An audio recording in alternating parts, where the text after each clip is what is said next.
After the end of the world, the burnt one woke from a deep slumber, broken, deaf, and blinded.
spark had once again been lit. It was told that for the being who kept fire in their heart, all darkness would vanish. Nevertheless, This long night seemed endless and fraught with perils.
Focus on the eye and close your eyes to make things clear.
In the midst of darkness, lo and behold, a friendship kindled.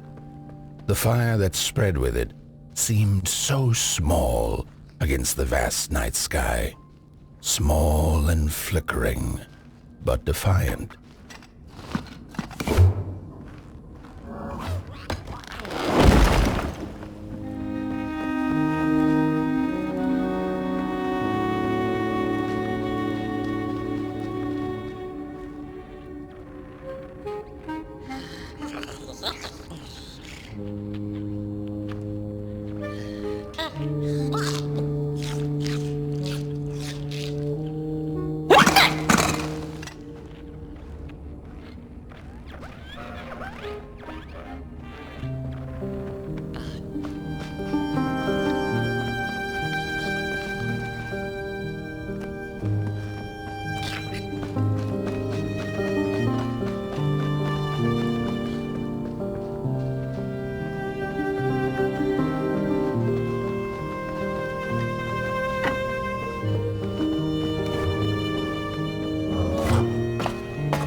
The craftsman built the foundations, followed by the trees and the rocks.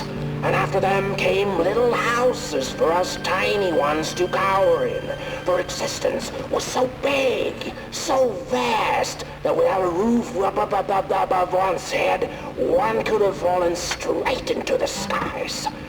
And yet, with all that stuff, they didn't know what to do.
The crawlers eat fire, it's true they do, but most of all they feed on you. Don't you know? Howdy do. Didn't you hear? They eat you too. Fire, fire, aye, it's true.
And so it was that the burnt one and a small flame took a wander down the midnight walk.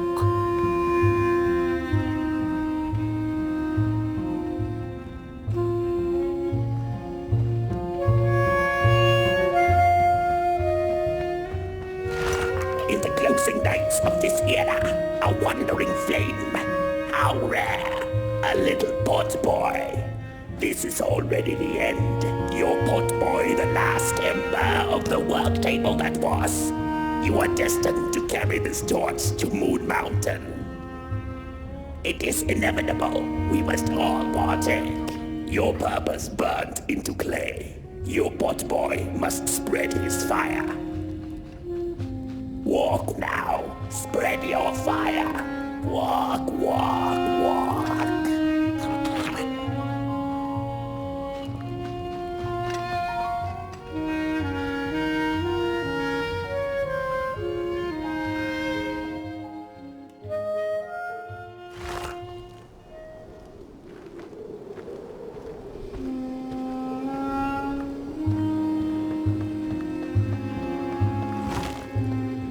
Whether they held or lacked reason, it didn't matter.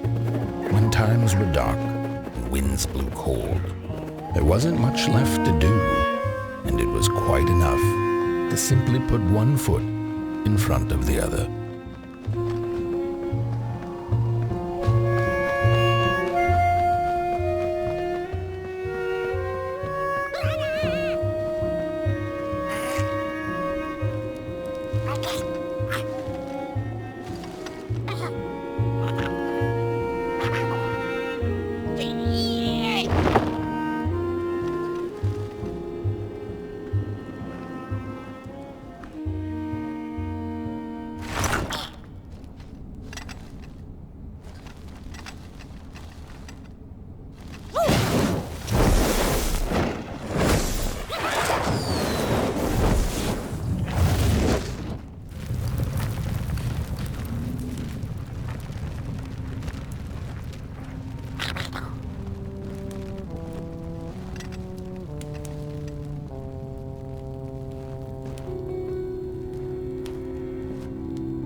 Close your eyes.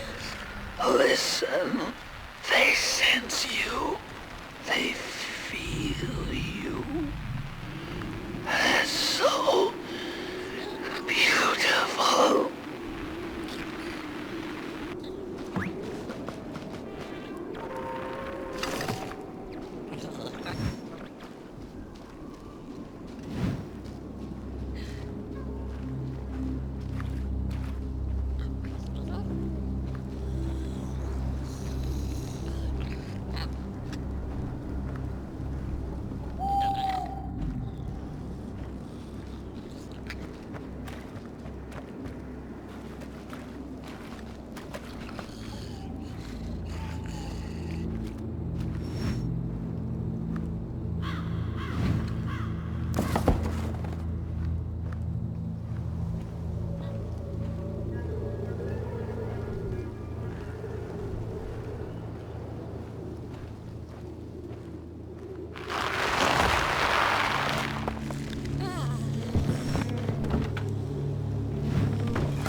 Hey, I'd almost forgotten how it felt.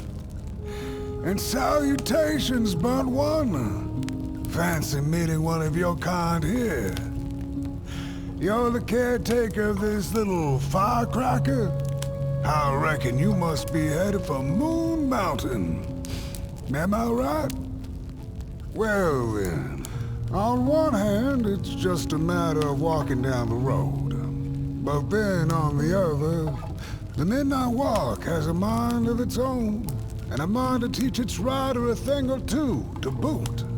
So if you are intending to walk the walk, you better... How is he? Didn't see you there.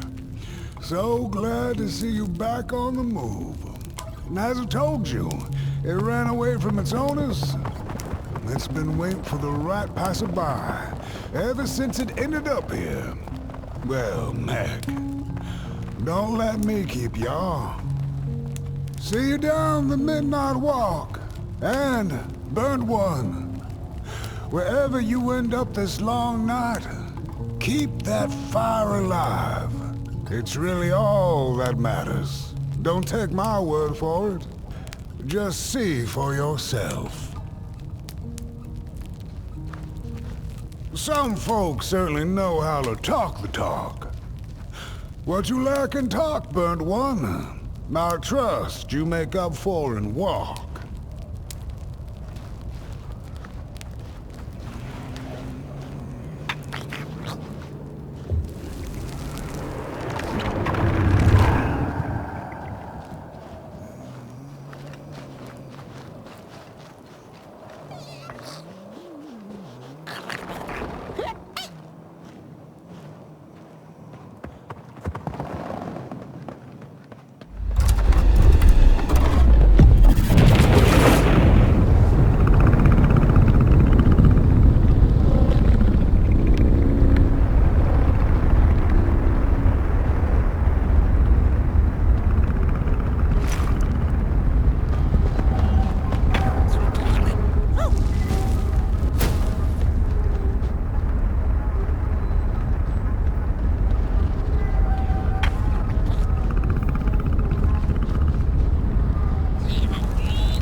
well then I get what I need.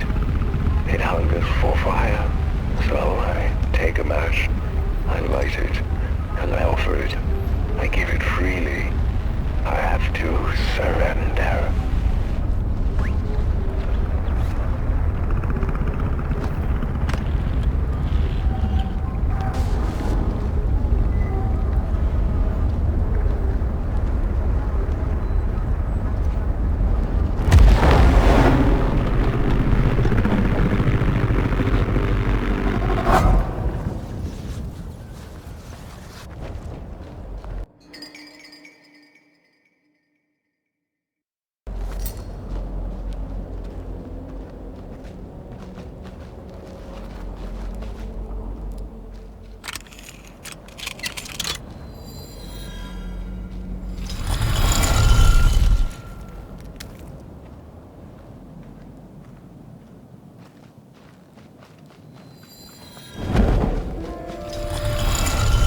Don't venture into the swamp under the moon, they cautioned.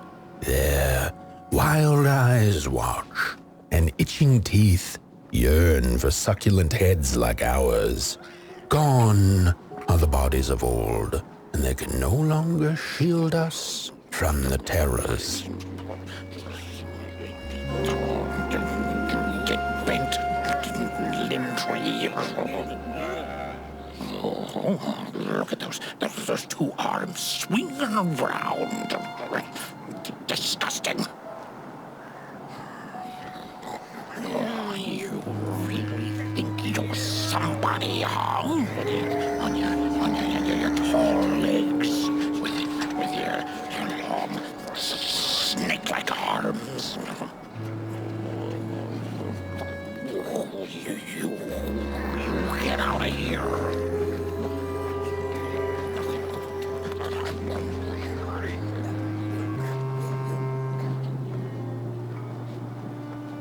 Look at this fancy stick. It's my favorite stick in the whole wide world. It's the best one in my collection. I got no better stick than this stick. Can't believe I found this stick. Oh, it's a keeper. Oh, it's so beautiful. Look at that. No! My stick! Give it back! No! Oh, my stick! My favorite stick. Oh.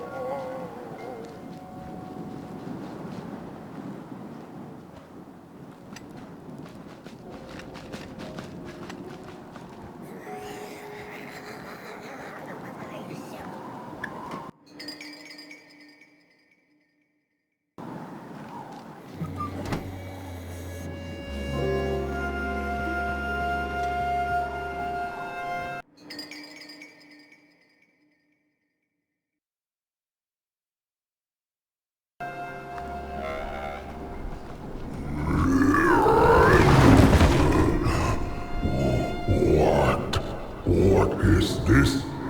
Somebody approaches Nobodyville? Your wretched limbs, an affront to nobodiness. Unless your fire can prove itself useful, there will be no passage for you, limb tree. Go away.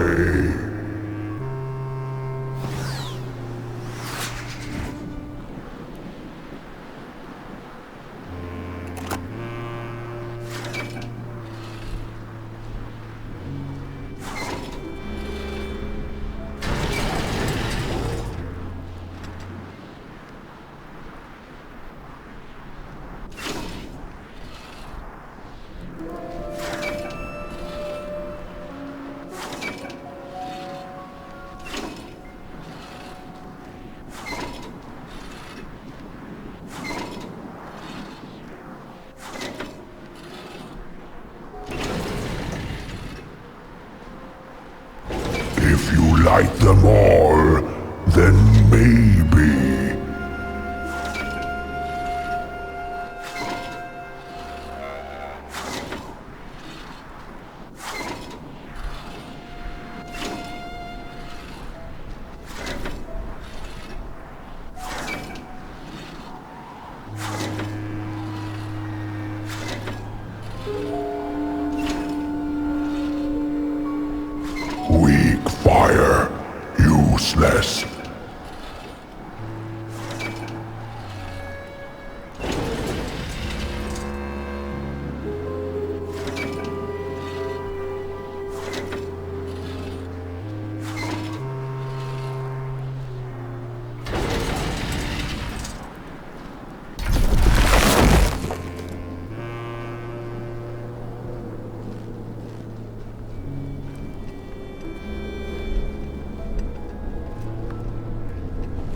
fires have not been lit since before the great beheading. Now fire is back. Maybe fire can help us with our Molgrim problem. The headmaster will decide. Enter, then.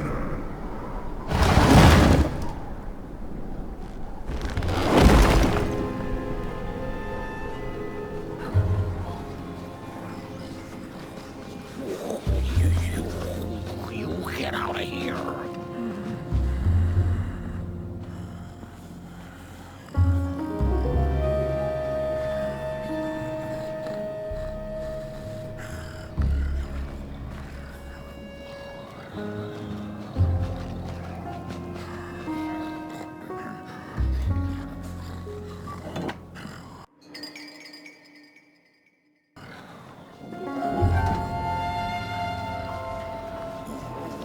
We don't take kindly to somebody's walking around here with 2 feet,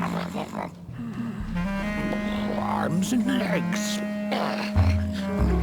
So uncivilized.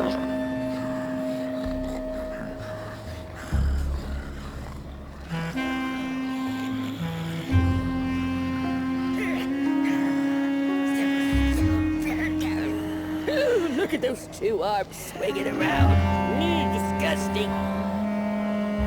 Heads up!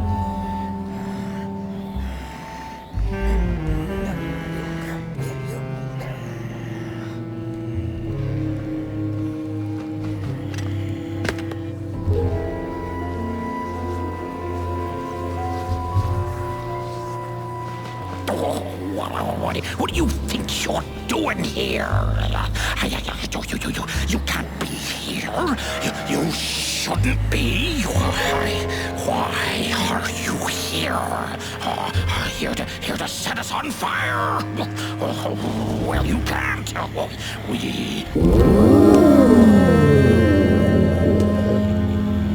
True fire. We nobodies haven't been graced by its warmth since the bodies were banished. They used fire for war. Now once more, the somebody disturbs our peace and sets fire on things with its tiny fire devil. You must leave at once. Leave or face our...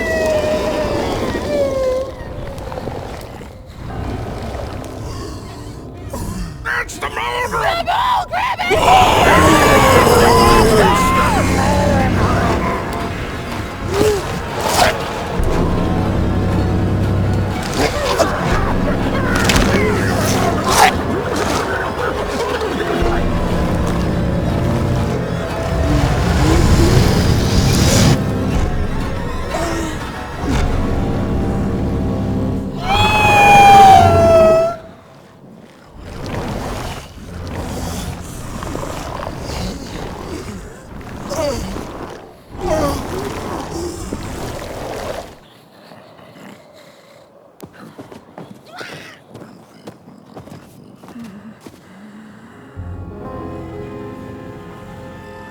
I guess I'm the headmaster now.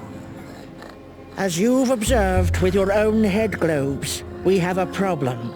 It is called the Molgrim. Recently she has become bold, moving ever closer to Nobodyville. You should help us get rid of her. Yes, get rid of her. Tame her, just make it stop.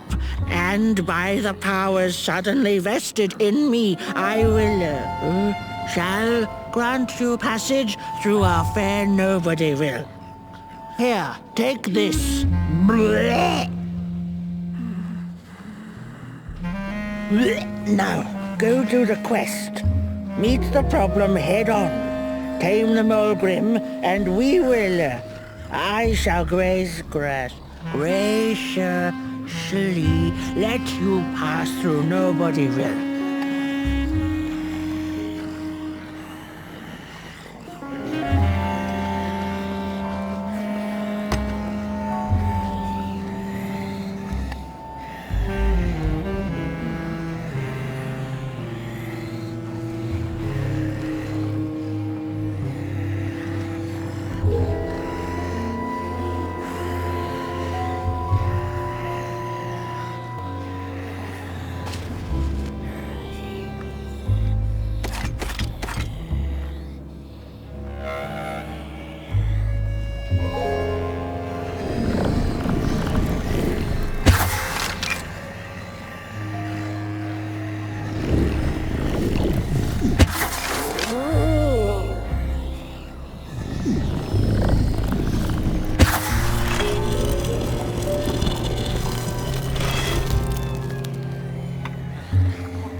mushrooms whisper of a new burden down. They tell us her nest lies beyond the cold, cold moon. And she came here to witness tragedies. She feeds on these tales, you see, sucking their fire dry like marrow from a bone.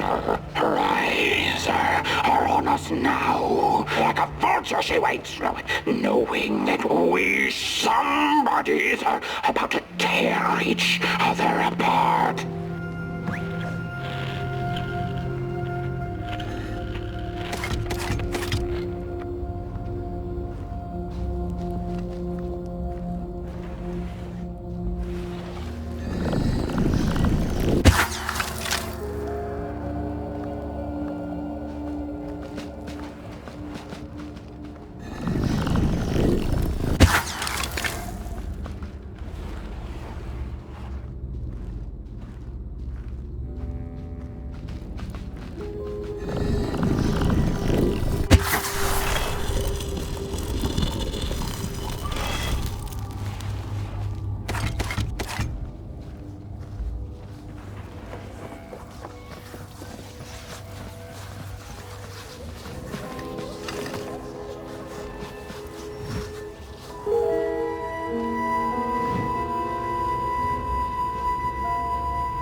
When a sinkhole devours your fire, give it up or dive in after it.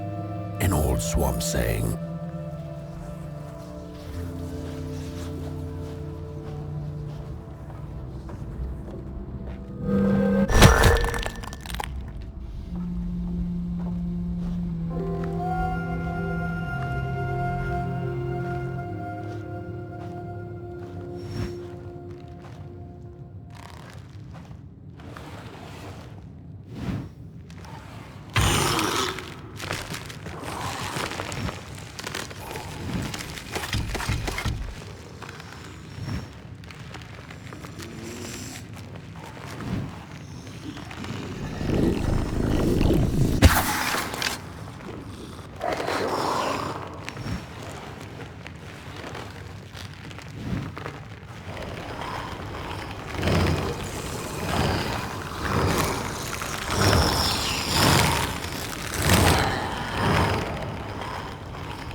Another old swamp saying went, when dealing with a troubled and troublesome Molgrim, do not light a fire beneath her, but help her build one from within.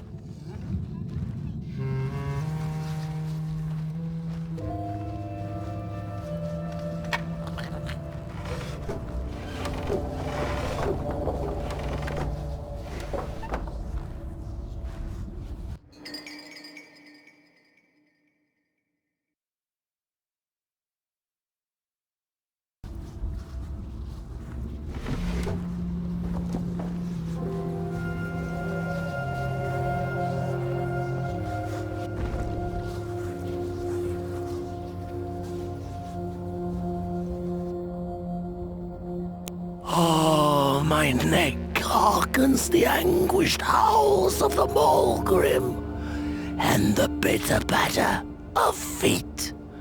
A somebody and its flame, albeit a small one.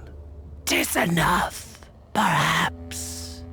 The Molgrim's precious shards, they must be returned to her lair, to her cauldron. Only then may the cleansing fire burn.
Body stands their approach over the mountain vain and violent.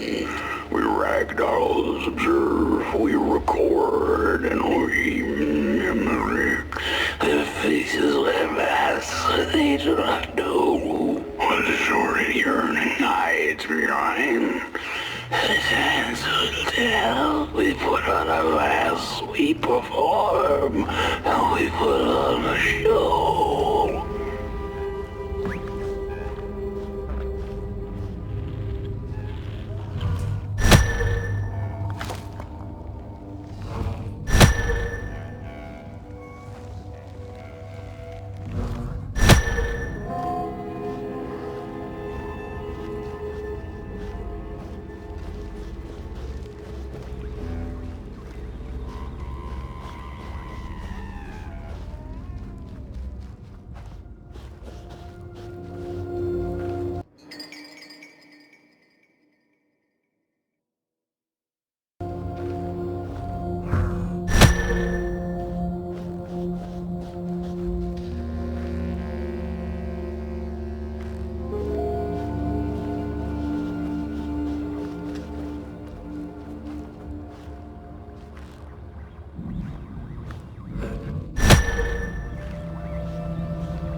you're not gonna gobble me up, then can you maybe take me away from here? Please? Somewhere closer to Nobodyville and away from here.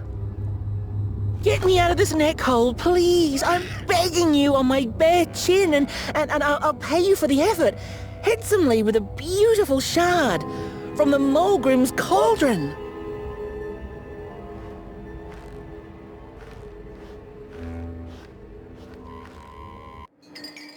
Take me back to Nobodyville, please. I can't take this tension much longer. Oh, I should have stayed in my heady hole.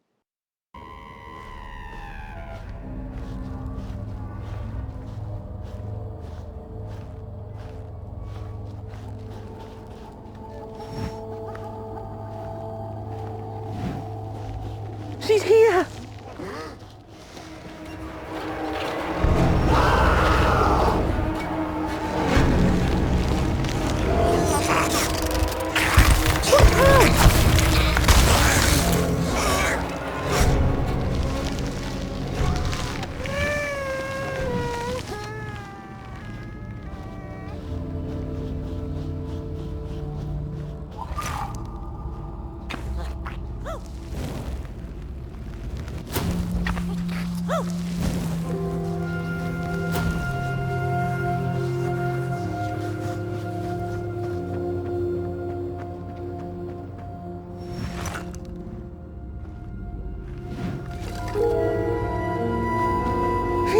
Thanks for saving my neck, and I think I have a reward for you, a real treasure.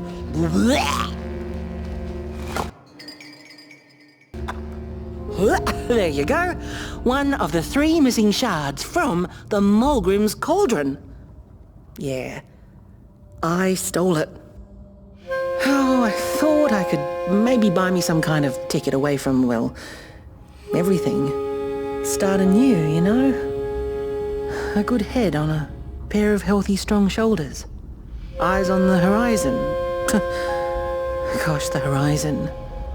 Do you know I haven't seen it once since I lost my body? I really do miss my body. It's a real shame when you think about it, you know? The things that we do to ourselves, to one another. What we did to her, kind. All in the name of some sort of control. It doesn't make sense. Anyway, I guess I'm sad. Sad and sorry.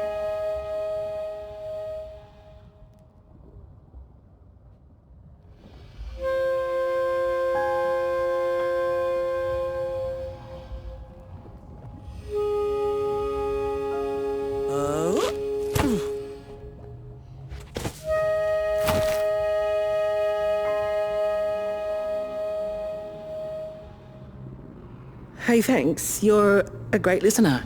You know that? Just take care of that shard now. And maybe put it back where it belongs and... yeah. Goodbye. The ragdoll's whisper of one shard kept by the dark itself. Another was stolen by the greedy moonbird up in the hilltops. The last one, perhaps the cowardly head knows.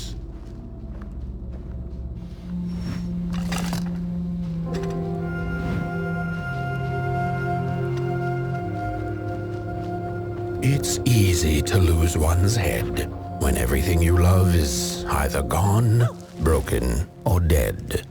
Yet another forgotten swamp saying.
Hands up! Ready! Up! Break with your boots! Take with your hands! Full of fire! Fire is ours! Take the charge! Take the fire!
Good evening. Or is it morning or afternoon? Hard to tell without a sun, isn't it? No, it is most certainly night. Or moonbirds hooting wouldn't make sense at all. Speaking of sense, will you help an old bird find some in this story? Fire up these dusty murals in the right order, and you will receive a present, a little gift, yes. Bring the fire to the story.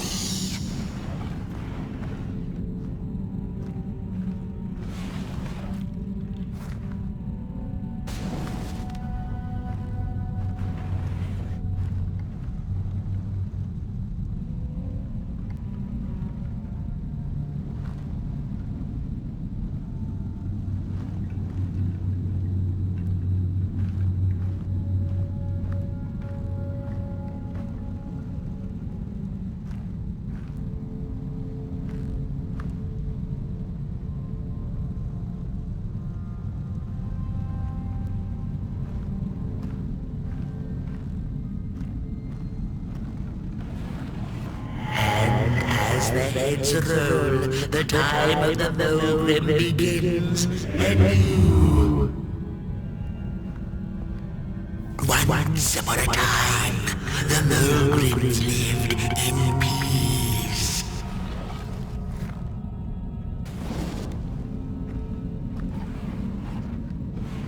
Once upon a time, the Molgrims lived in peace. The battle ended with a great, gruesome beheading. The valley was taken, but then began the battle of the bodies. Intriguing. Peace ended when the violent sun bodies invaded the valley.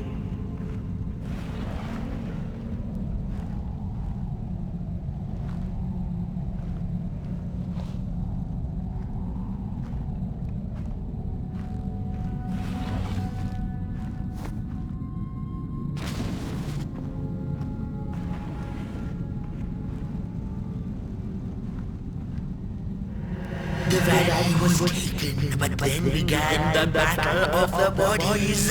Intriguing.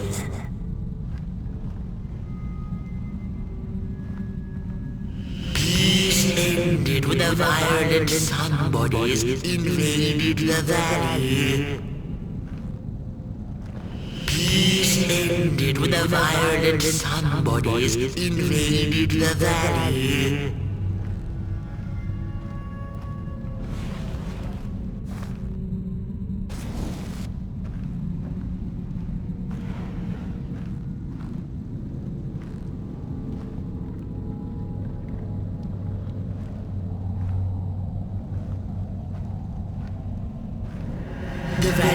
was taken, but then began the battle of the bodies. Intriguing. The battle ended with a great, gruesome beheading.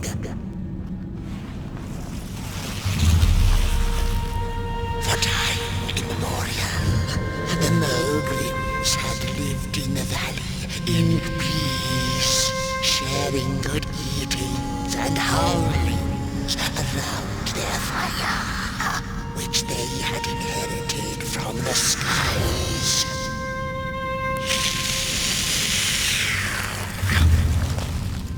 Then one terrible night came the violent somebodies. They hunted the Molgrims for sport and took their fire for themselves.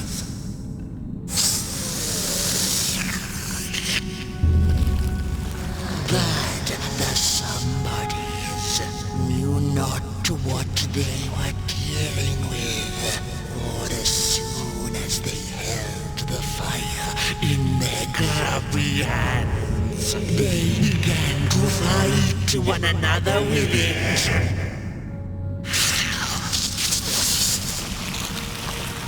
To save themselves from themselves, the cunning heads turned on their bodies and organized a great beheading. And so it was that somebodies became nobodies, and the bodies were exiled. A time of peace would ensue, or so the headlings thought.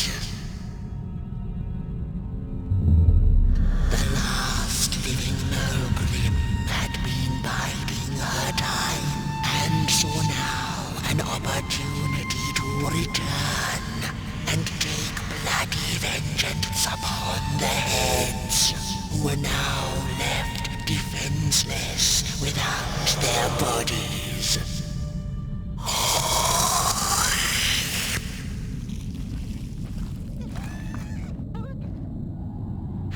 Time of the Molgrim begins anew.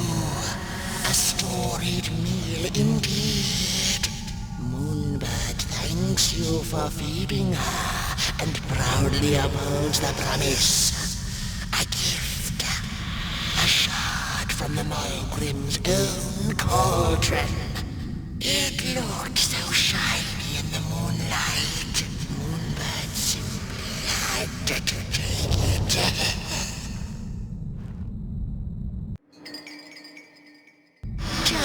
For now, she'll see you in the light.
She'd never been much for company until she had met the other one. He had shimmering scales, an appetite for life, and carried a faint scent of rotting leaves she found irresistible. Oh, how they used to laugh at the distant stars, bitterly, together.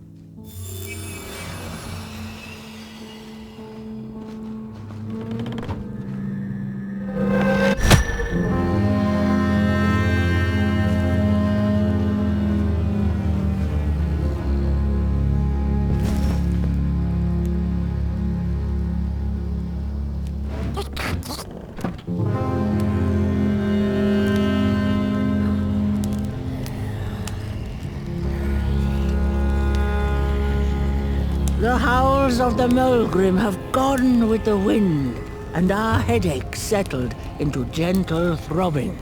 Thank you, somebody, for you have not only graciously saved our necks, but also demonstrated the value of brain mass and heart blob working together.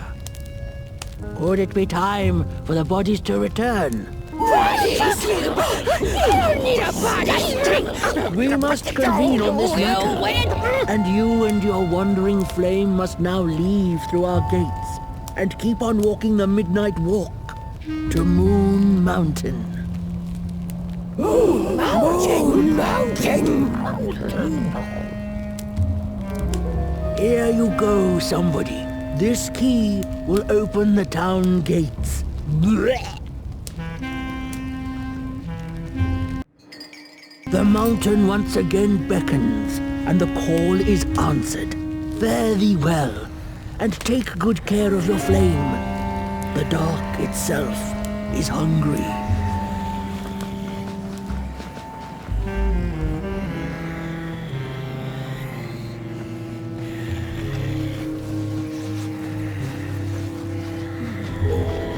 Bodies might be returning yet on now.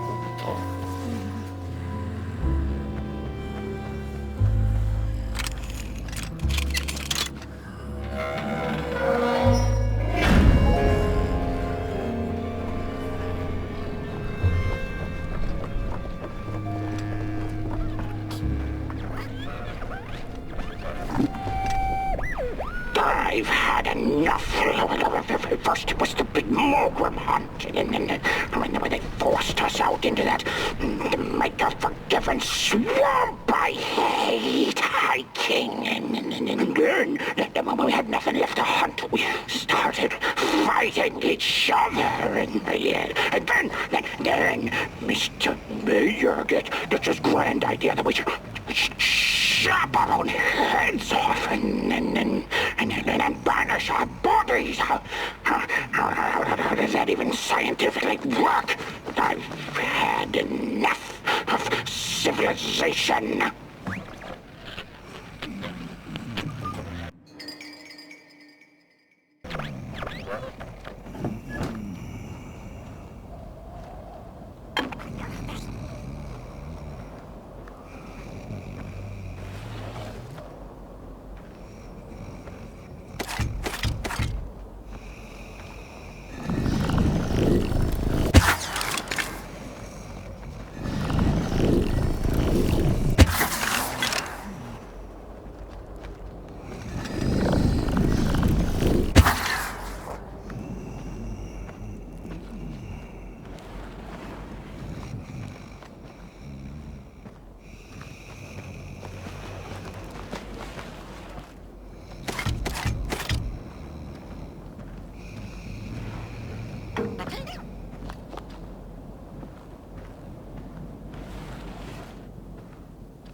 Oh, back from a little swamp detour, huh?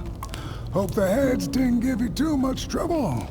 At least your head looks attached to its shoulders and your friend's is, well, burning.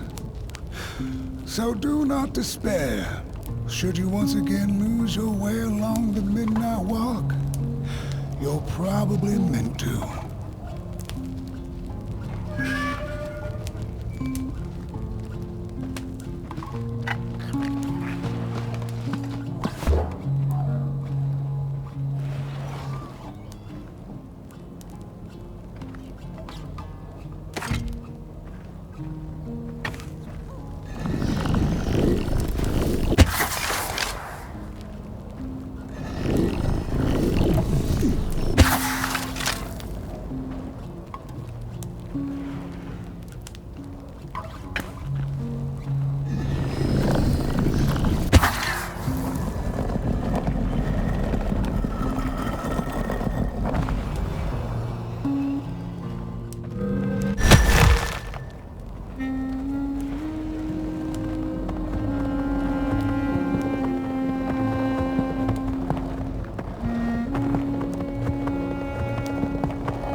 We Molgrims have a special relationship with fire. We do not cook over it. We do not shed tales around it. We care not for its warmth. Ours is a different connection entirely. Fire is our window to truth and into the world beyond clay, to which we must return. We are noble beings, bringers of bugs, slime, and mushrooms to help decompose the old and to bring about the new.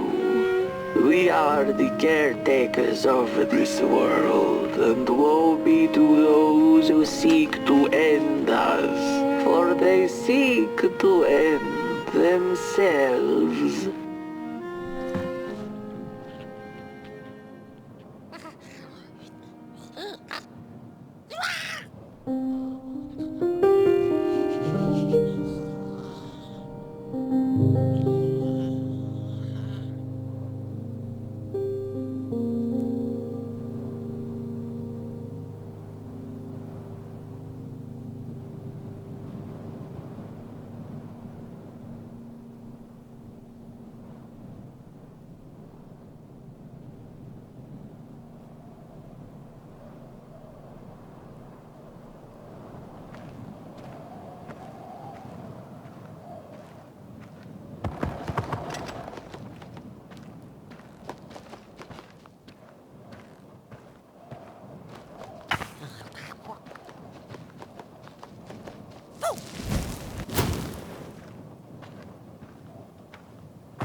dreadful was the day when the sun vanished. The waters dried up, birds went quiet, and the dark itself seeped unchecked into the work table as the cold, chewed paper moon rose over the mountain.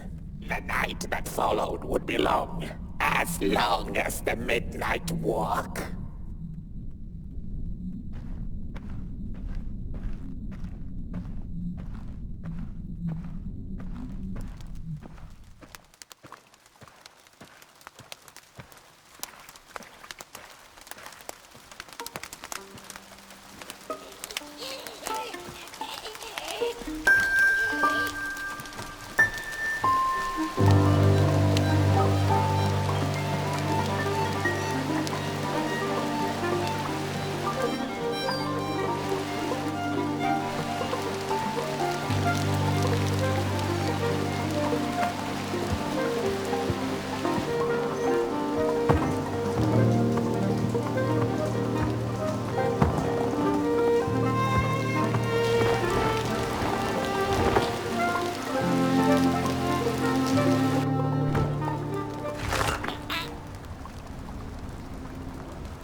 She came back one day from a long while of rock-picking under the gnarly trees.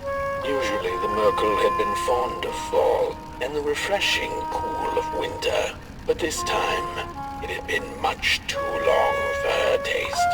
Even the sun seemed tired, and she had all the rocks she needed, so she decided to treat herself to a long nap.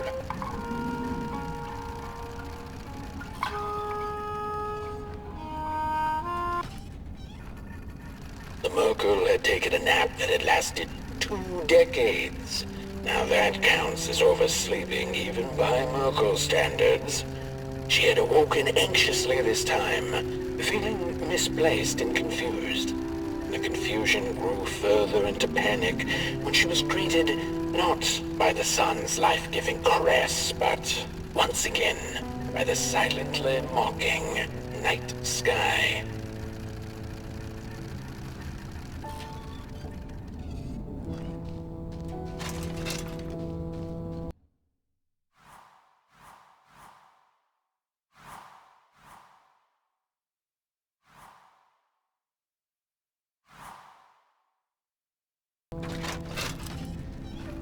Where was the sun?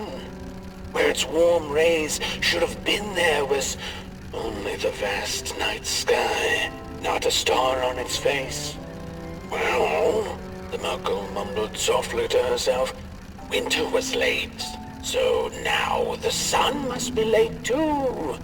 Proud over her sound logic, she went back to her lair to take a complimentary nap.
There once was a freezing cat who was looking for shelter when she came across a dark cave.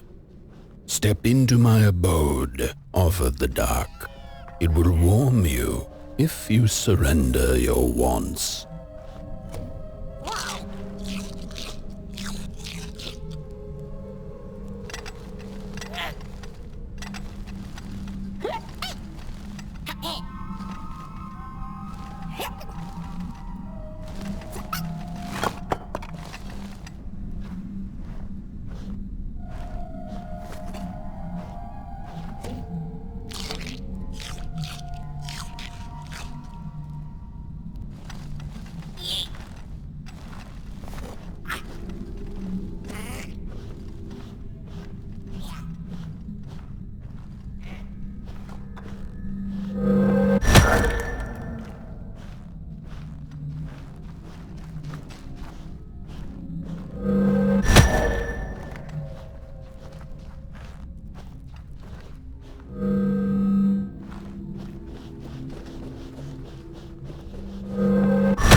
fox eyes were much too big and watchful for the cat's liking. She went on to find warmth somewhere else.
Then the cat saw it.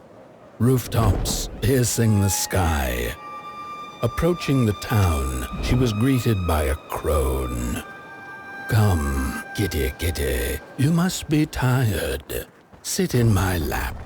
Share your soft fur, and I shall warm you for a spell."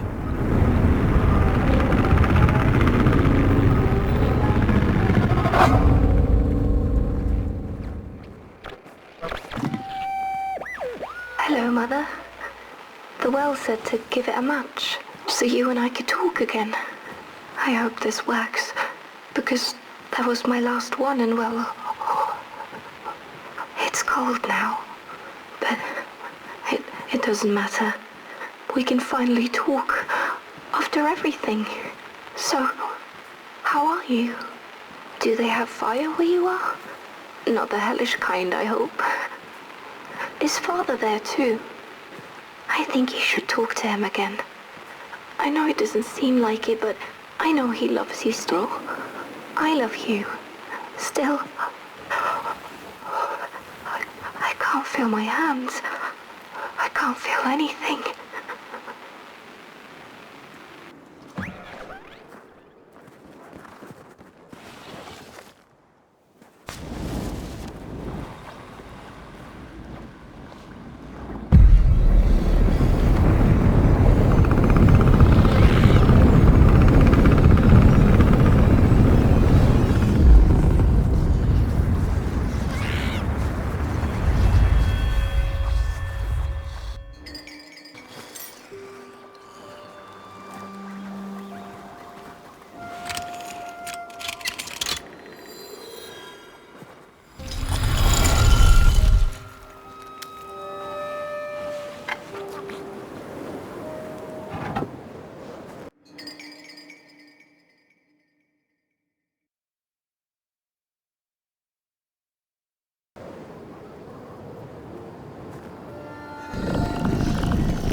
Welcome to Cool Haven, newcomer.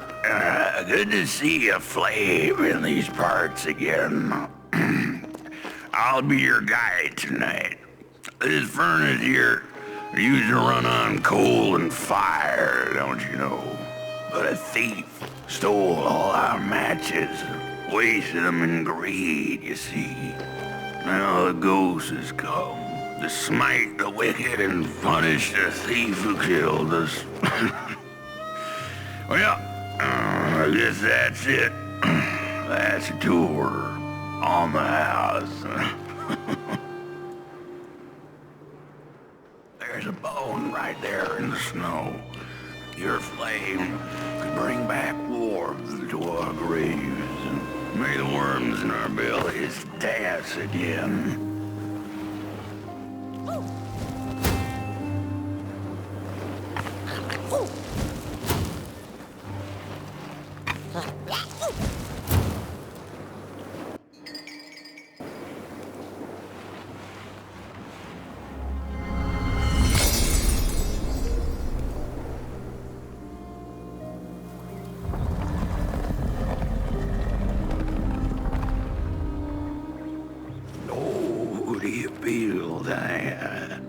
Something's changing.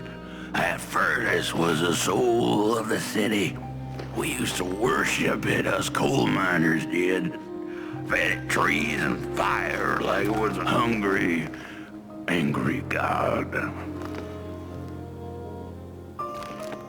This broken body's going nowhere, but yours is. Walk the streets, listen. Just don't believe everything the half-dead say.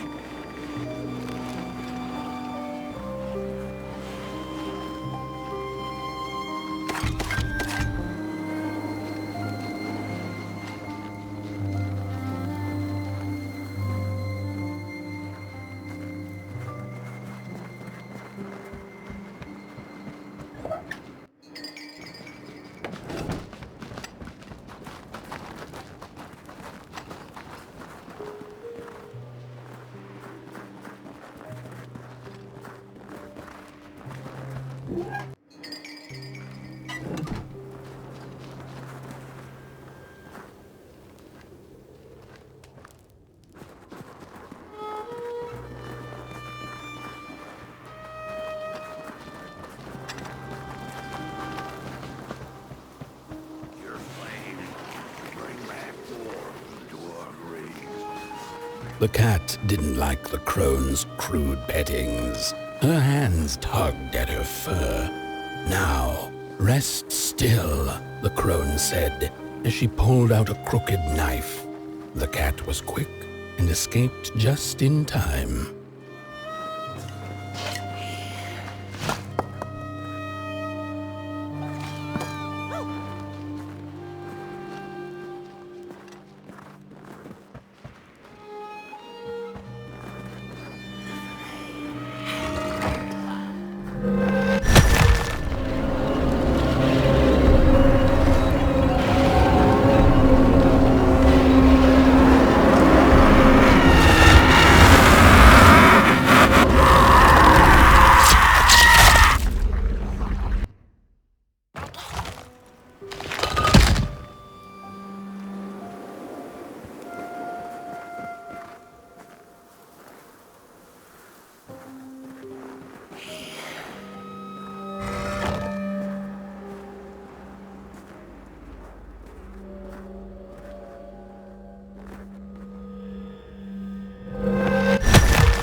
seen a ghost.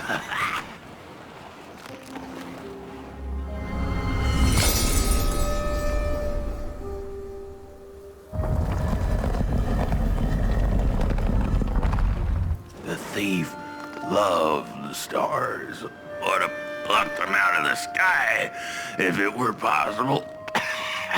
But the dark itself stole her stars, turned the thief's sky as black as a cup of joe. And so the thief began to steal matches and lit them, hundreds of them, like little stars of her own. The crooked path to the house on the hill lies open.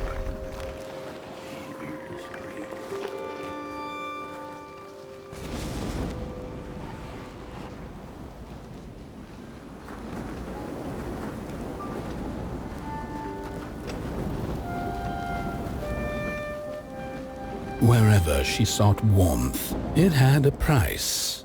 The miners needed the cat to get rid of the rats, and the vicar wanted her protection from bad luck. Bony hands reached out from all around her, trying to grab her.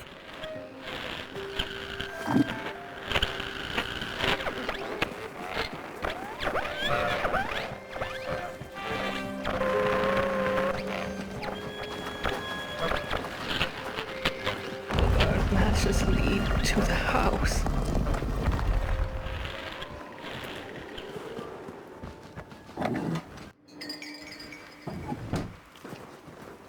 Brothers and sisters, hunt down the thief. The matches. Follow the burnt matches. Follow the matches. And for what they did. The trail of burnt matches. It leads to the house on the hill. It's them. We're running out of matches. The furnace is dead.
What's This isn't my body. The fire, did we snuff it out? Where's... Did I save them? The house. It's ruined. Well, it wasn't supposed to go down that way. They locked the door, threw the key into the woods. Huh. There was so much anger, and now there's nothing. This body is so uncomfortable.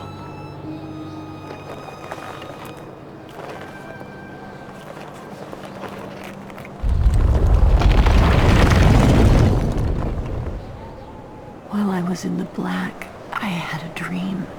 There was a monster in the woods, with our door key dangling from its tail. I ran, tried to chase it, grab the key, and when I did, the creature turned around, and its face, it was the face of this whole town.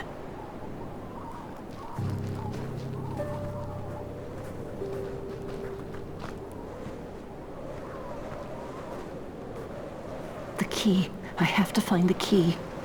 In the woods, where the wild things rest. The key. I have to find the key. In the woods, where the wild things rest.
That's it, that's the key.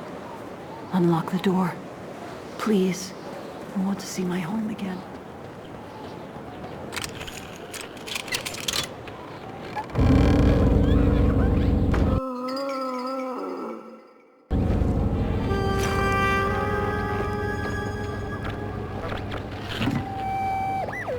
Furnace is getting weak. Council says we're running out of matches. We'll have to harvest more trees then. I don't like it. Losing the forest like this. Not like we have a choice. Mom, Dad! The cat felt as if the walls around her were growing taller, the alleyways narrowing. Turning a corner, she bumped into a girl sitting in the snow. In her bony little hands, a lit match. "What do you think of my star?" the girl asked. "Isn't it pretty?"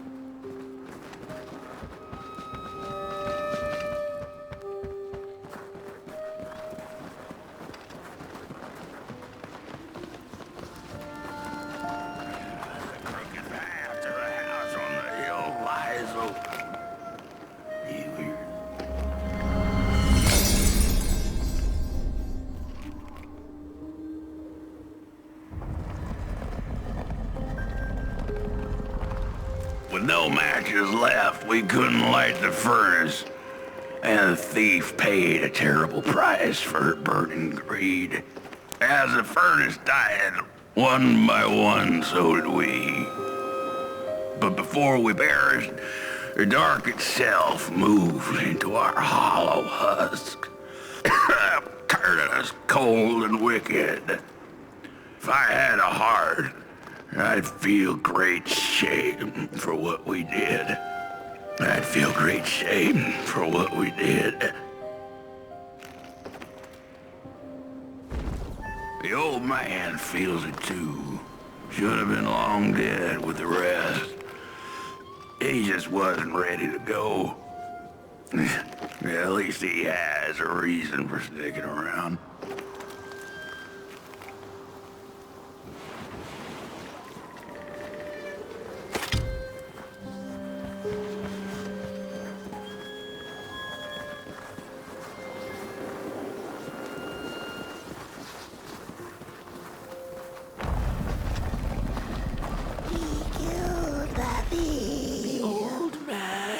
One left. No, rest for a second. Carry the shame of us.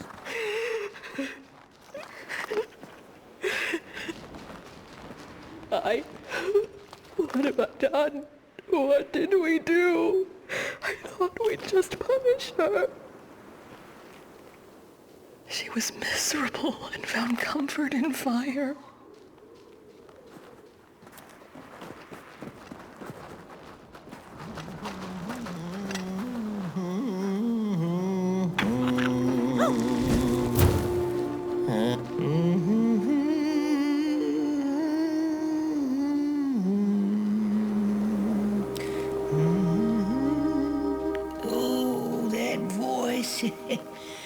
What I wouldn't give to hear her sing again. Those sweet, sweet tunes like fallen leaves of the trees that were. Such a waste. Such a shame. I wish I could hear her sing again. Just once. Just once. Oh, I know she stole from us. I know what she did to our town. But she could sing. This town's not much without fire, no. But it's even less without song. If I could just hear that lullaby one last time, I know I'd be able to move on. I know I captured it once in a melody-keeping head of clay so she could hear her beauty for herself. But I dropped it in the woods that horrible night. I was mad. So very mad.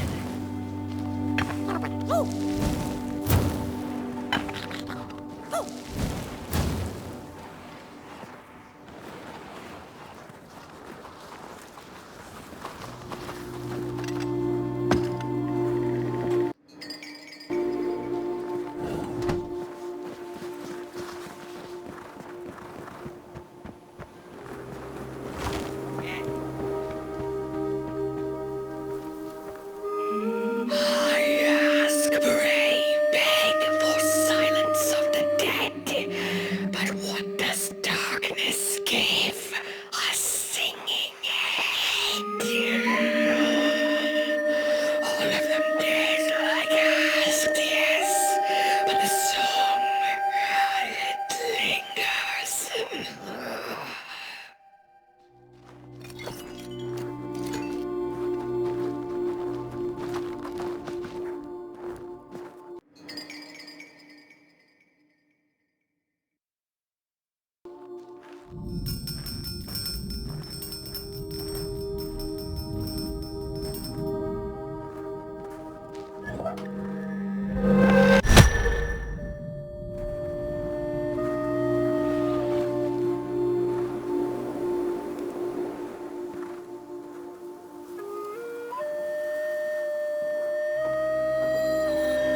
You found it!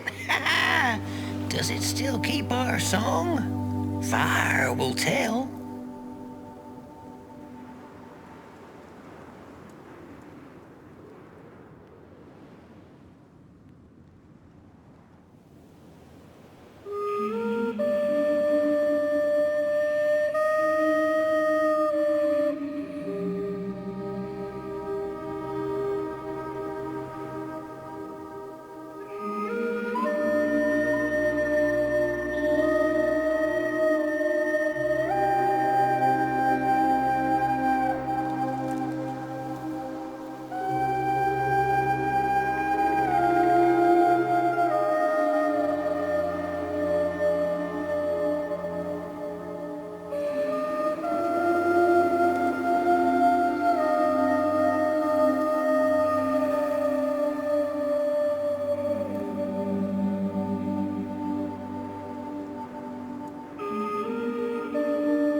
soul.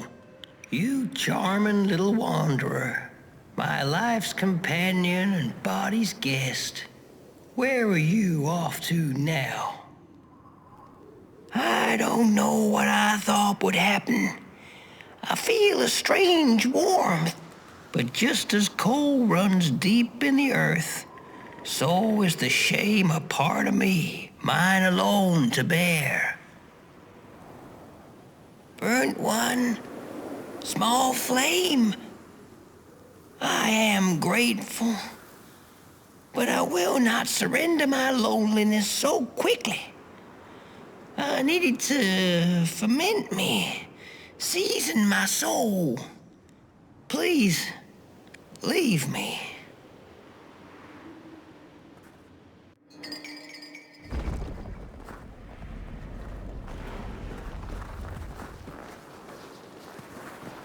The girl offered her burning match, her last star, but the cat could tell she needed it all for herself.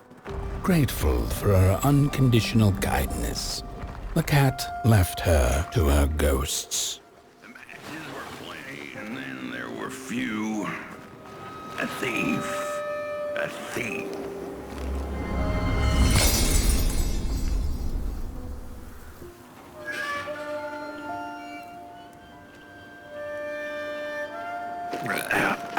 The door to the flame was open. It's already there. You just haven't lit it yet. Now, if you don't mind, a little spark.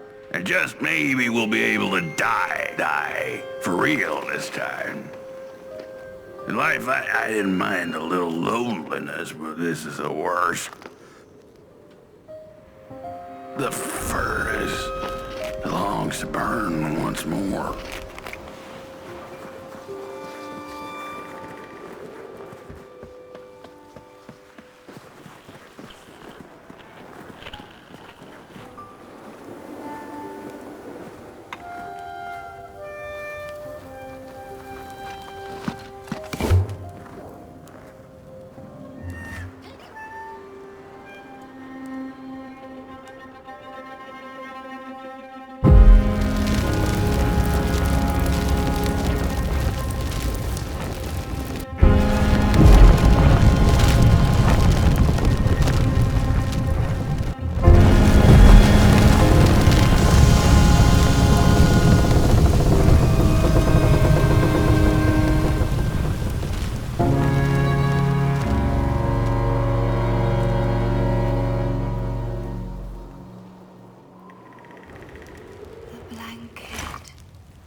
Release me.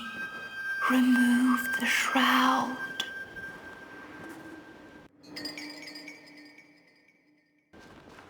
The blanket. Remove it. Light the match. The match. Light it. Please. One last star. Light the match.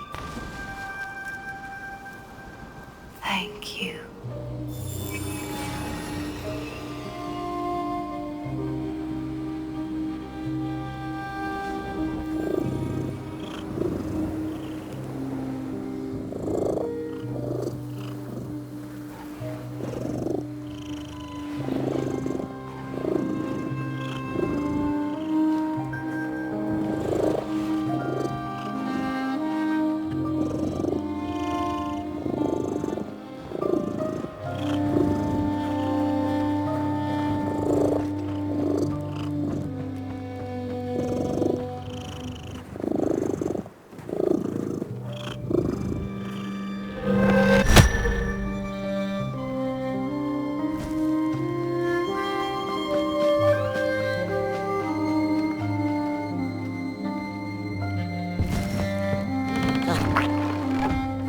the cat finally settled in front of a giant burning furnace.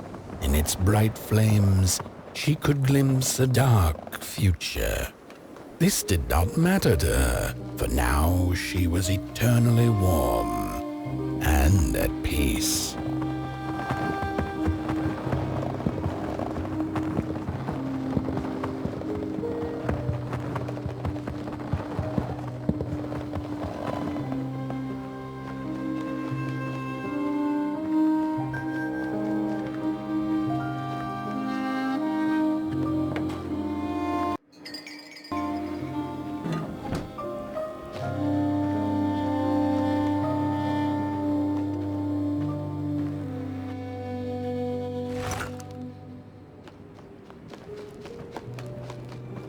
The flame burns still, and the fire has spread along the walk.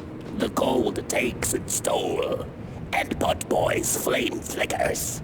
But it is still enough for the climb to Moon Mountain, to light the final fire. The road always leads to Moon Mountain. Hark! His fire belongs to the mountain. It came from beyond the moon.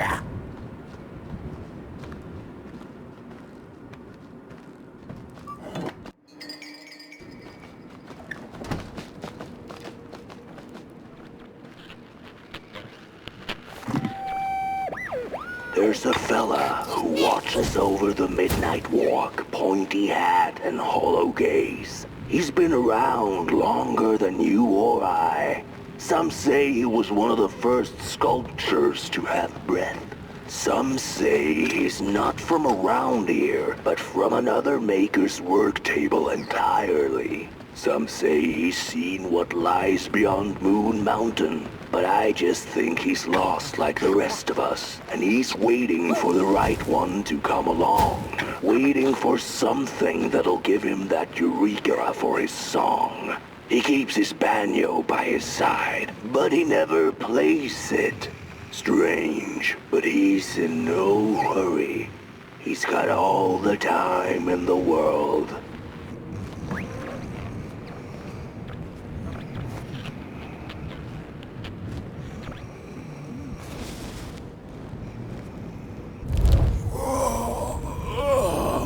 Hey, my. The bird one and its flame approaches. The road's been long, hasn't it? And it just keeps on going, don't it? Why don't you rest here for a spell? Change is in the air. Warm winds coming in from Coalhaven. I trust you're not pushing that little flame of yours too hard. He is mighty, no question about it. But between you and me, he still has a ways to go until Moon Mountain. Ah, heck, it ain't my place to tell you how to tend your flame. I'm sure you'll be fine. You'll be just fine. Ah, to feel at home wherever you walk. How's it? What a friend to have on the road, huh? Now, there's an open door invitation, if I've ever seen one. Go on in, then. Get some rest. I'll keep watch.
A boatsman went out into a foggy lake to find peace.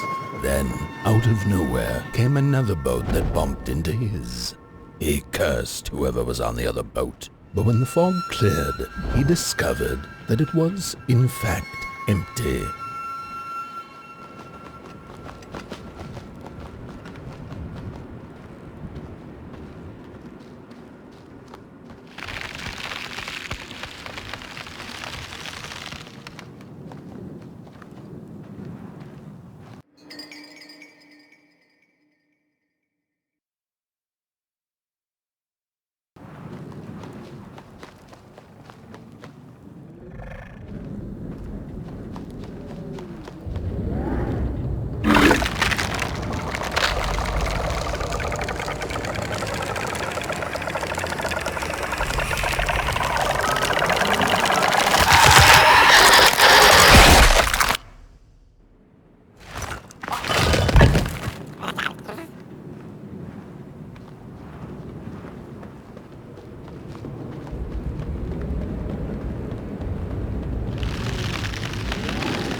far you have come, and on you go, like a moth into the burning light. But behold, a craftsman, one of the first beings ever to wander the clay. Like you, his heart is ashen, barren, yet ripe for tasty stories.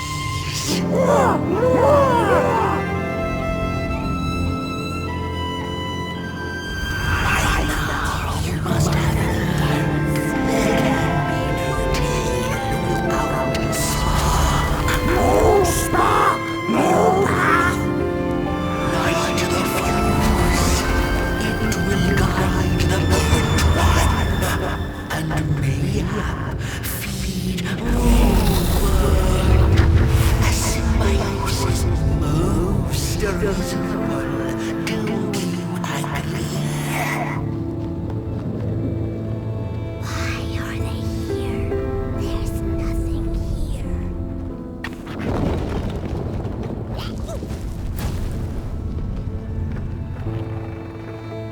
Father, why? Nothing without feathers can leave this place.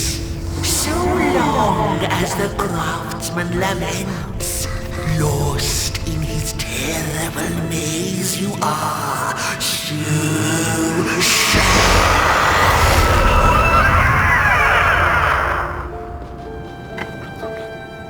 sad.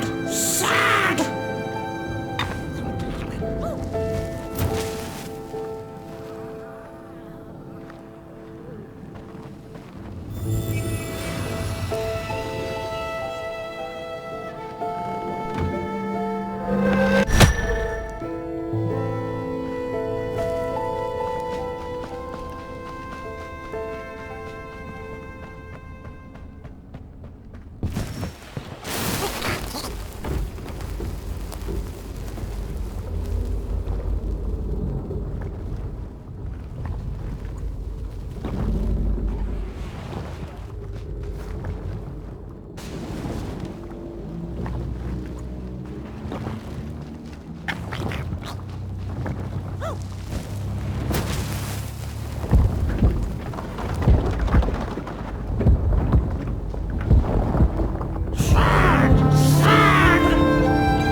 Do you know that dance?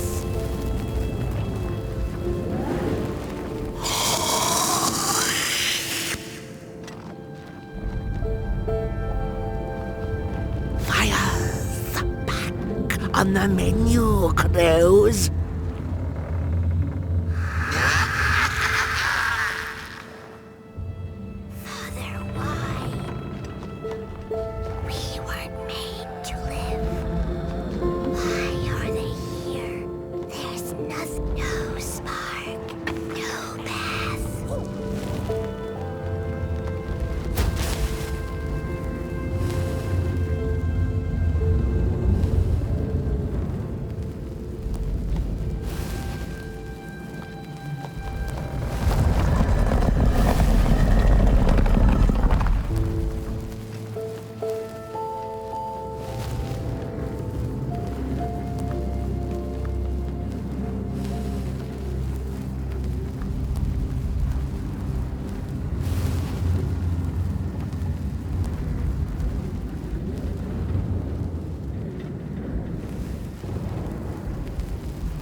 see you, not a crawl closer, Moonbird.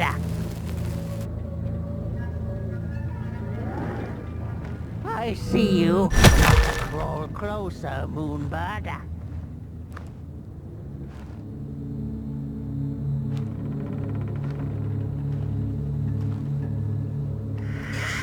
I will rain fire upon your greedy shadow.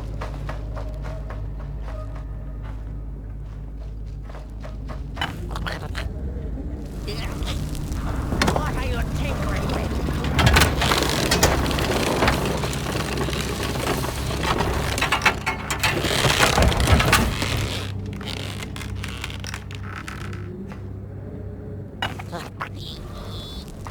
I hear you messing around.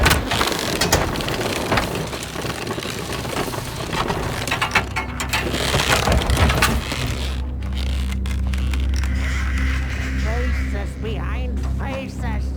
I hear you messing around.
Birds of the dark everywhere.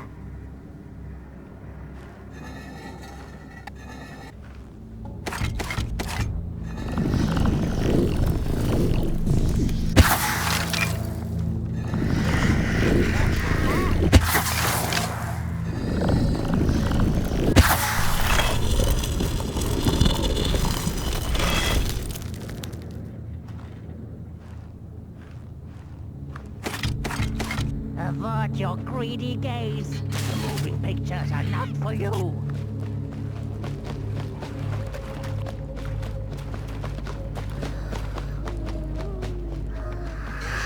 Liar, liar, eyes on fire.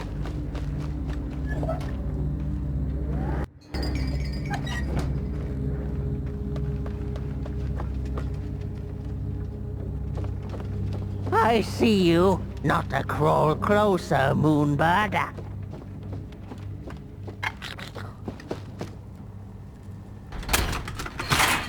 Ah, the pictures.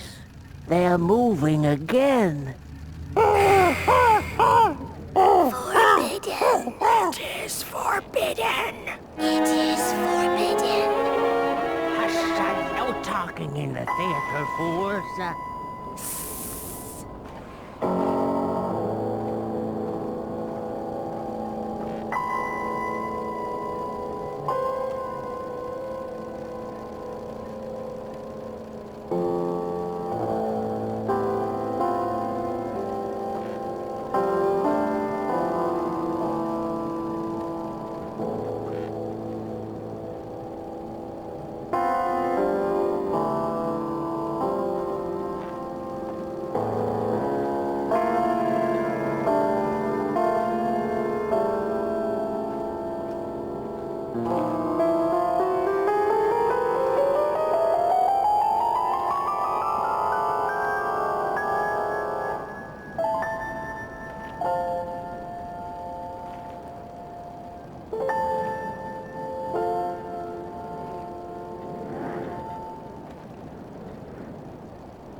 Where did it go? Father, please. What happened?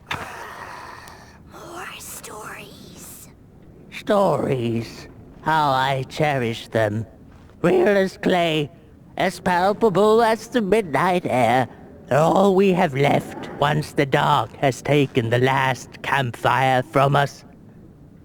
The projectors tell a story of failure. The craftsman projects it onto his creations. He keeps building, building without love for his craft. He needs to see it. Well, yours might not be a movie I would watch, but a story is a story.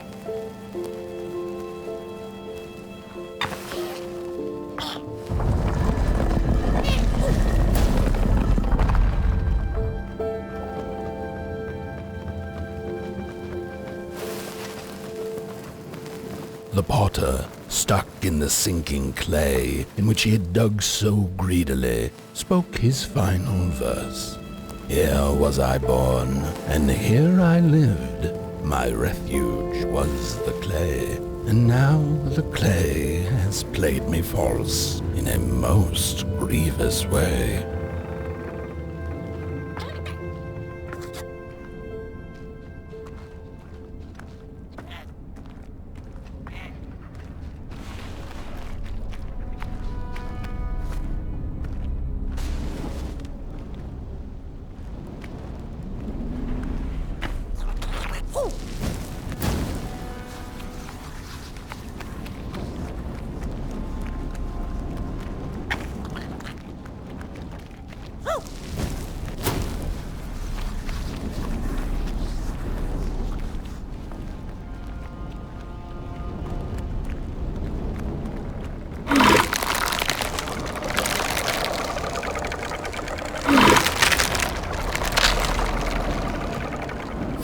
Blind explorers discovered a sleeping beast. Each of them touched it and described it to one another. Its skin is coarse, said one. No, its ears are big, exclaimed another. The teeth are its most prominent feature, declared the third.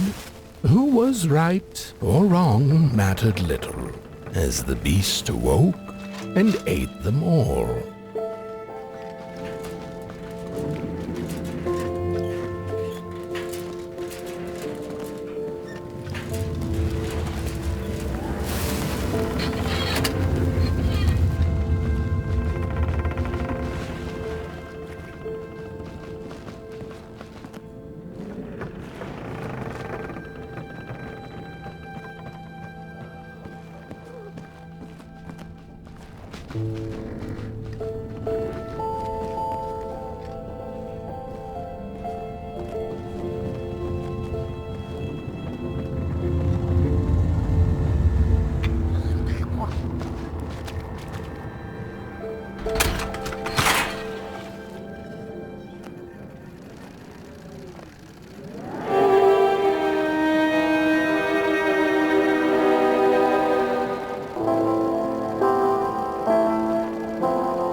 these sorry reflections of the daughter, none of them will ever dance, ever feel the warmth of their maker's heart. They can never be enough.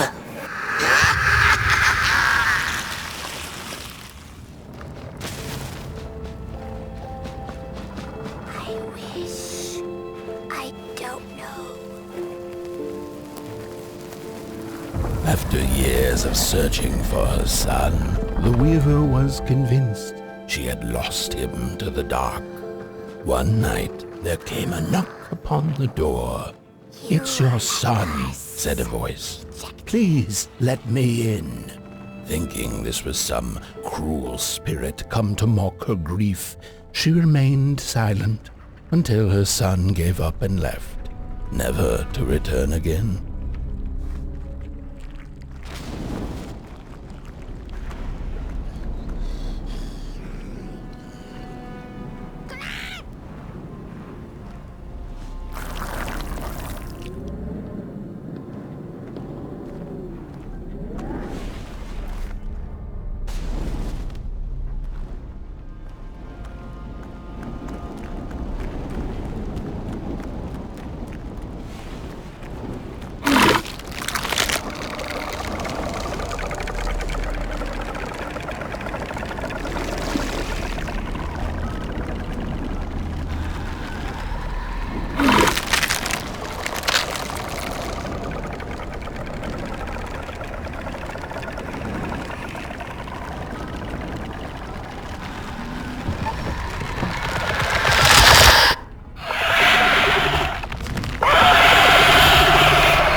The father hoped the daughter would fill his heart with fire, failing to see that she needed a fire of her own.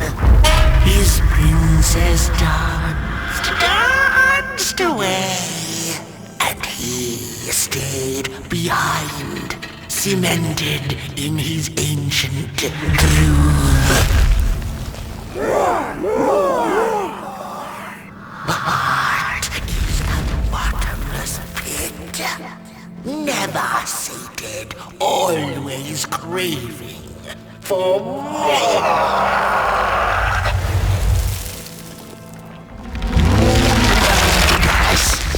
Enough. Keep on walking the midnight walking.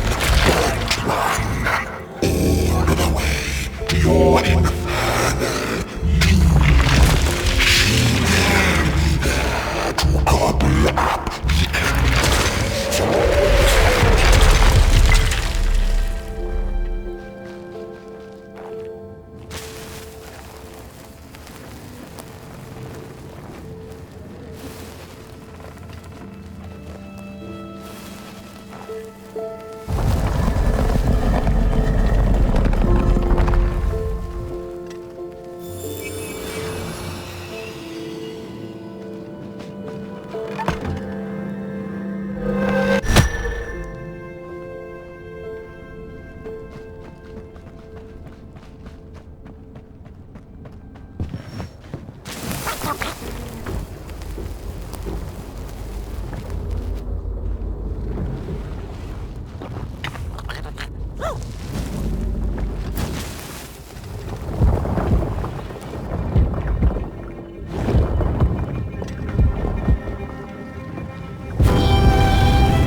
one star out that night, and it glowed a cold red. Who took the sun away? The Merkle asked it, but it was too distant, so she could not hear its reply. It had one. The Merkle had never felt so empty and alone. Lost in quiet despair, she managed to open up to the winds and followed their gentle push south down the midnight walk and to the Darklands.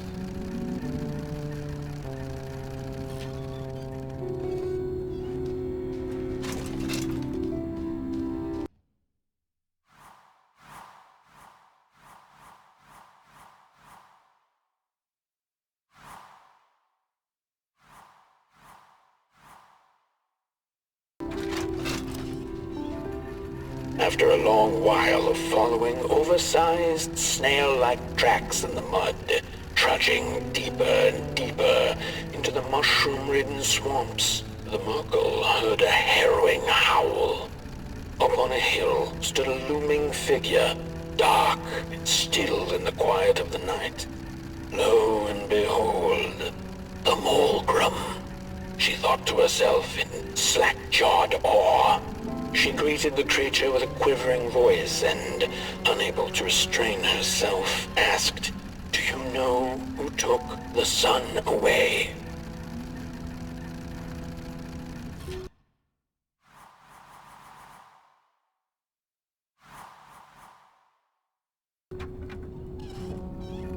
Talking to monsters had never been any Merkle's forte, but this meeting proved spectacularly disastrous, barely escaping the gnashing teeth of the moon.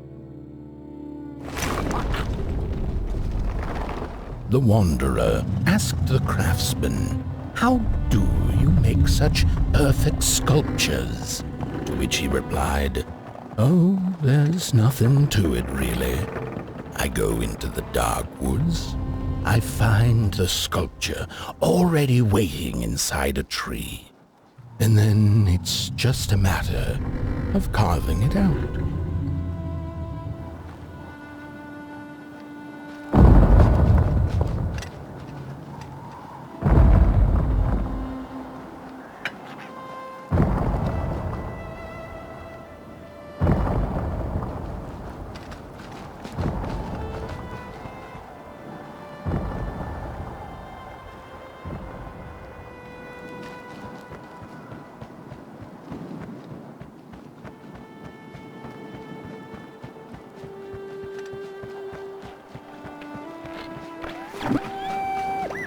When I was a child, I exchanged letters with a monster in the woods.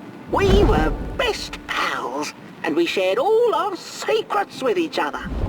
One day, my sister told me that the monster wasn't real, that she'd written me all those letters to play a joke on me.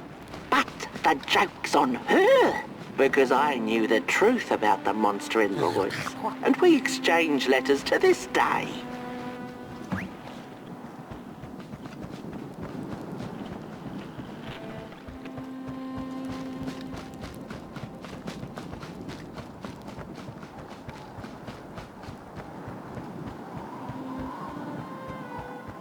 Hark! Not very far now. Not very far. The flame longs to be free. Caged, it cannot truly burn. How beautiful. How tantalizing. It is simply the way of fire. It is what it is.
When the nameless maker lost his creation to the dark, he went back to the great drawing board. In his desperation to regain control, he made an attempt to sculpt the face of the dark itself, something he thought he'd glimpsed in his nightmares.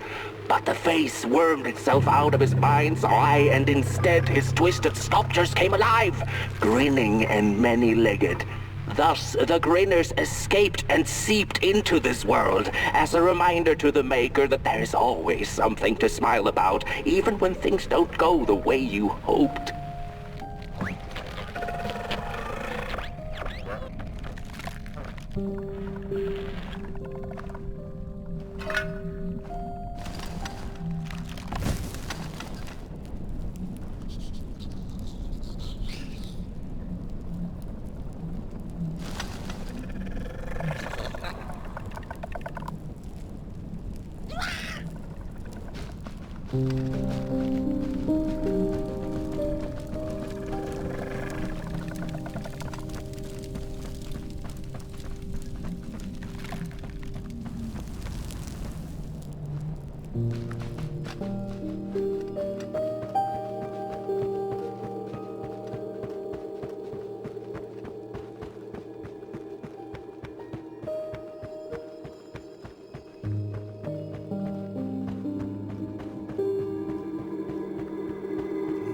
Whoa there!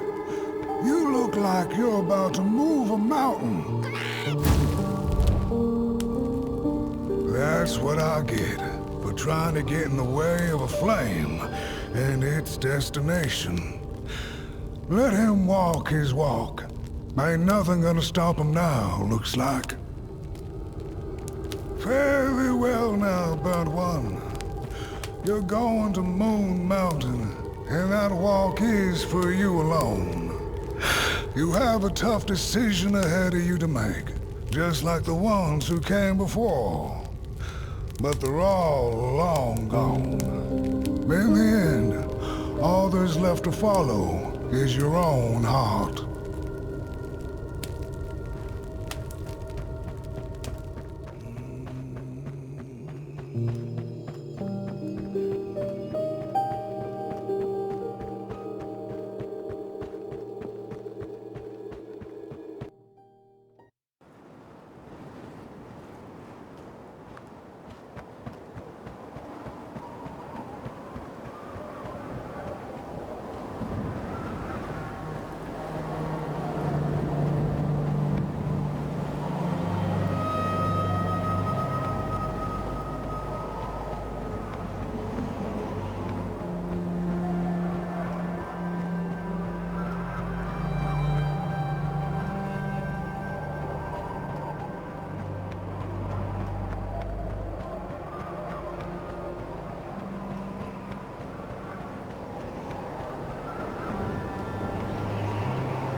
When I was a child, I exchanged letters with a monster in the woods. We were best pals, and we shared all our secrets with each other. One day, my sister told me that the monster wasn't real.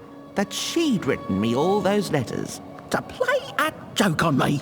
But the joke's on her, because I knew the truth about the monster in the woods, and we exchange letters to this day.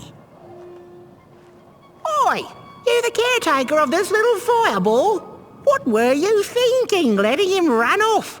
Don't you know how precious he is? Oh, yes you are. A real sunbeam.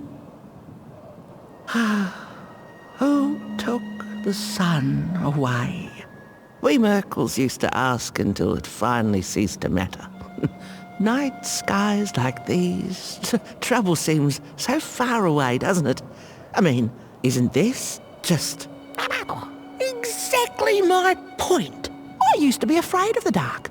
So much so that I became obsessed with these huge electric lamps left behind by the craftsmen of old. Couldn't pry myself away from them. I'd sleep outdoors and under their blinding radiance. One day, I woke up to the noise of quivering planks and nails. And would you believe it was my own house leaving me? It had gotten so restless it grew a pair of legs, took a name and went on a hike. Housey was its name, bless its soul. Houses have no imagination. But I bet it had a grander adventure than I could ever imagine.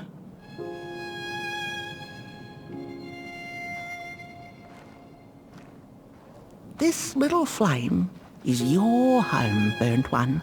Keep him nurtured and safe, and you'll always find yourself in the right place. Through the rain, in the dark, and over Moon Mountain. Look at those stars burning like so many candle lights.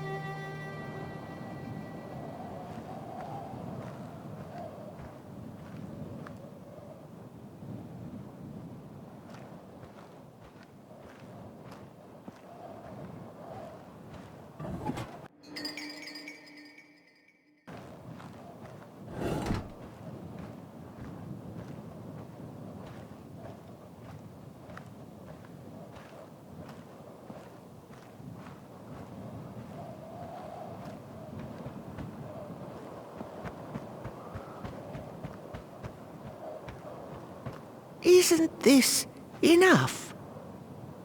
Light like yours is hard to come by these nights.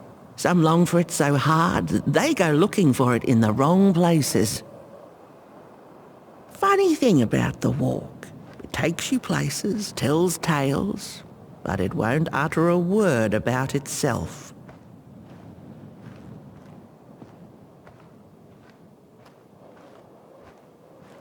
Who took the sun away?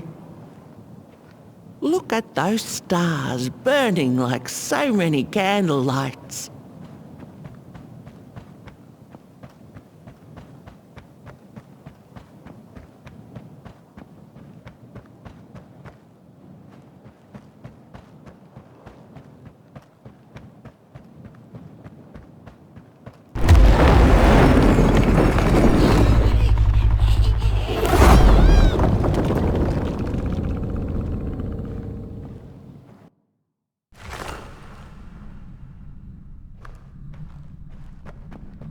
What is the dark?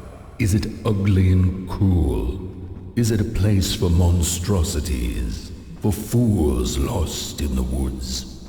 A terrible void where all your nightmares come true.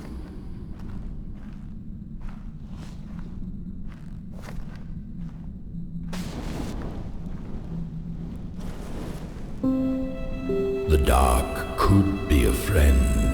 Perhaps a space where we might find each other, all of us equal under its cloak.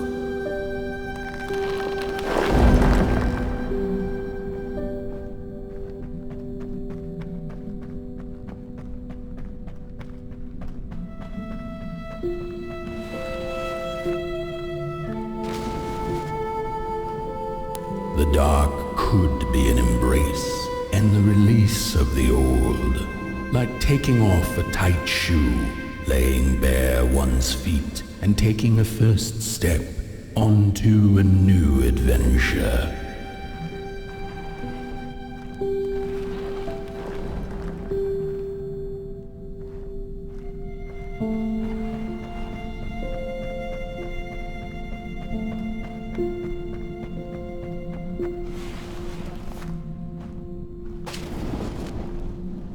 The dark could be a moment of clarity and calm, a break through icy clouds and the shameful stories we tell ourselves that fetter us to the clay and mud.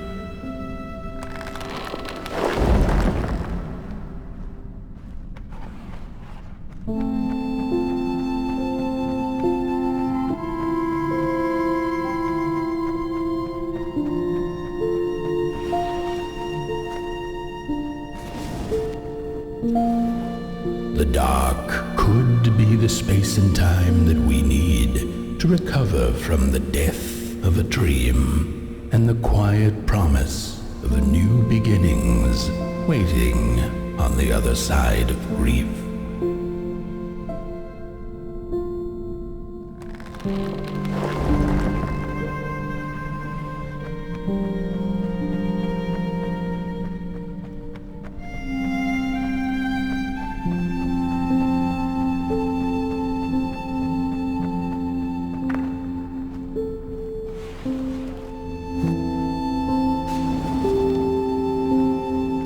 In the end, the dark remains a mystery, its secrets locked away behind the stars.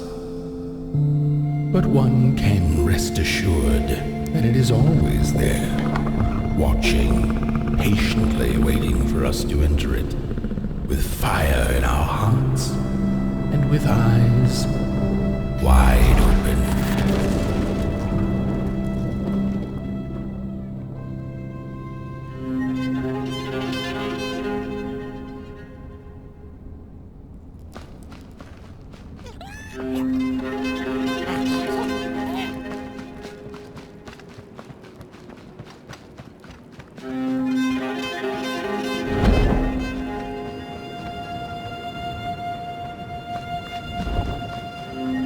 You've arrived. Hark! Your fire is dying, but the last embers will light the final fireplace and send your pot boy home. Can you do what you must? Naturally, you must. It is destined, and you will be loved and forgotten. The soothsayers have spoken the last words. It has been an honor to watch your journey to the work table's edge. Now go and burn.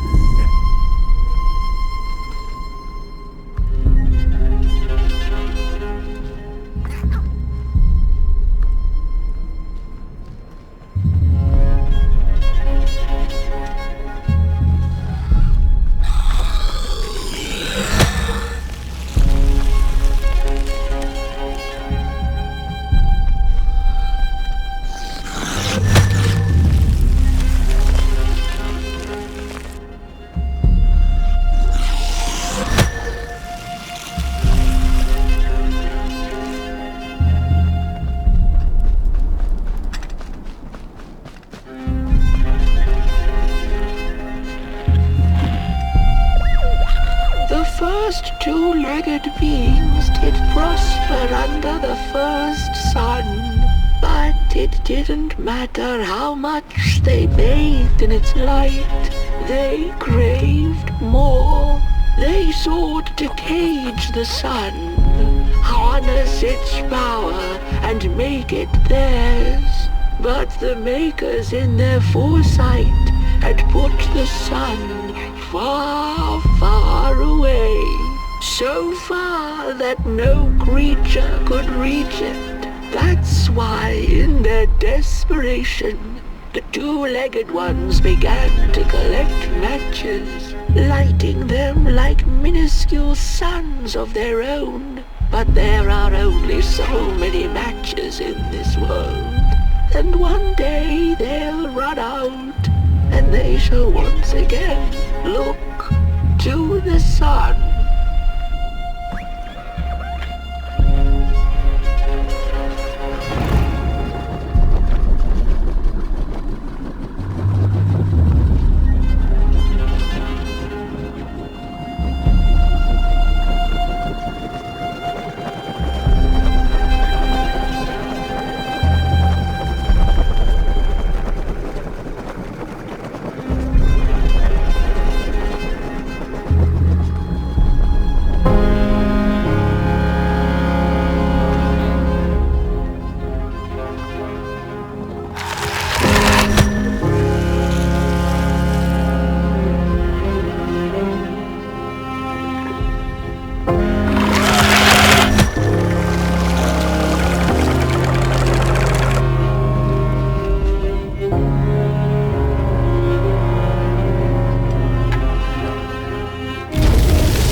Something was up, like something was on the way, a danger I never could have guessed. I figured that's just how I always feel, and my worries seldom come true.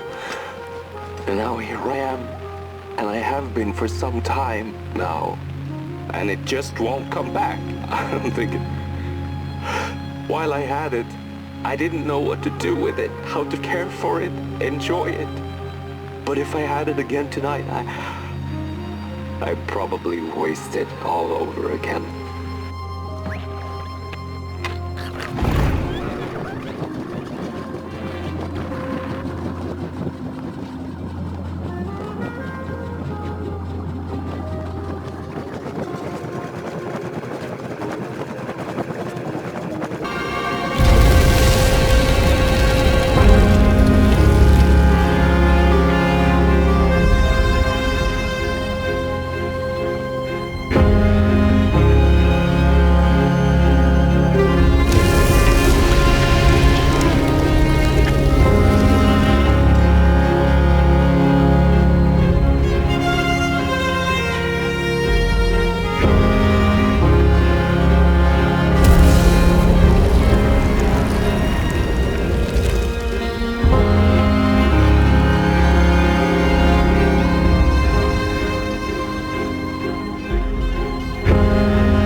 Once upon a time, some folk on the other side of this and that had the most strange and beautiful dream. I hope that tonight you caught a glimpse of it, and I wish you the levity and grace to smile in the darkest of times and on the way down your midnight walk.